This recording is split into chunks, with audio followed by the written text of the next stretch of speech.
نریندر مودی وقف کے وقف یوزر کو اس طرح سے ختم کر رہے ہیں کہ اگر کوئی ڈسپیوٹ ہوگا یا گورنمنٹ پراپرٹی ہوگی تو وقف یوزر نہیں رہے گا۔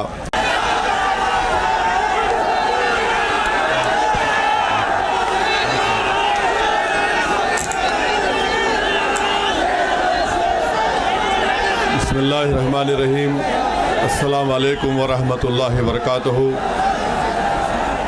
صدر محترم All India Muslim Personal Law Board حضرت مولانا خالد سیف اللہ رحمانی صاحب، شہ نشین و تشریف فرما قوم اور ملت کے تنظیموں کے ذمہ داران، میرے ساتھی اراکین پارلیمان، دیگر سیاسی پارٹی کے ذمہ دار، معزز حاضرین اکرام، بزرگان قوم اور ملت، میں صرف آپ کے سامنے یہ عرض کرنا چاہ رہا ہوں کہ نریندر مودی کی حکومت وقف بل کو لا کر قانون بنانے کی جو کوششیں کر رہی ہے، ان کا مقصد ایک ہی ہے، وزیر اعظم کا مقصد ایک ہی ہے کہ مسجد اور مندر کے نام پر عوام ہمیشہ لڑتے رہے، اور اس بل کا مقصد یہ نہیں ہے کہ وقف کی جائیدادوں کو مضبوط کیا جائے۔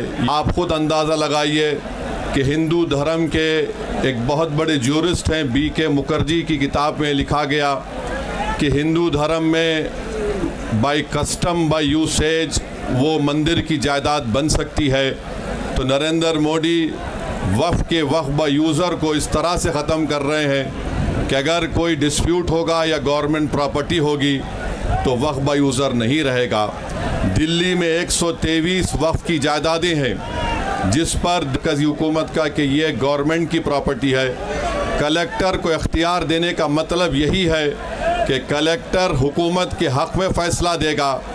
جس مسجد کے امام ہمارے بھائی مرکزی حکومت کہتی ہے کہ وہ گورنمنٹ کی پراپرٹی ہے، اگر کل خدا نخواستہ یہ قانون بنے گا تو کوئی بھی جا کر مرکزی حکومت کی طرف سے، دلی سرکار کی طرف سے وہاں پر ایک نوٹس لگا دے گا کہ یہ وقف کی پراپرٹی، ہبہ کو نکال رہے ہیں۔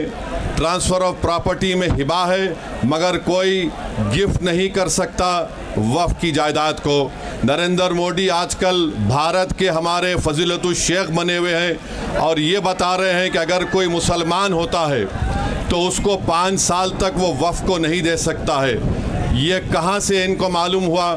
کون سی فقہ یہ کی کتاب میں لکھا گیا؟ تو ان کا مقصد ایک ہی ہے کہ بھارت کے مسلمانوں سے ان کی سیاسی اور مذہبی شناخت کو چھین لیا جائے۔ میں آپ کو چھیننا، ایویکیو پراپرٹیز کو چھین لینا، یہ مقصد نریندر مودی کی حکومت کا ہے۔ اور ہم کوشن کر رہے ہیں چندرا بابو نائیڈو کو، ہمارے پاسوان صاحب کو اور نتیش کمار تک قائم رہے گی اگر آپ اس وقت نازک وقت میں اس بل کی تائید کریں گے تو آپ کو مسلمان کبھی نہیں معاف کرے گا، کیونکہ آپ کی تائید کی وجہ سے یہ بل قانون بنے گا۔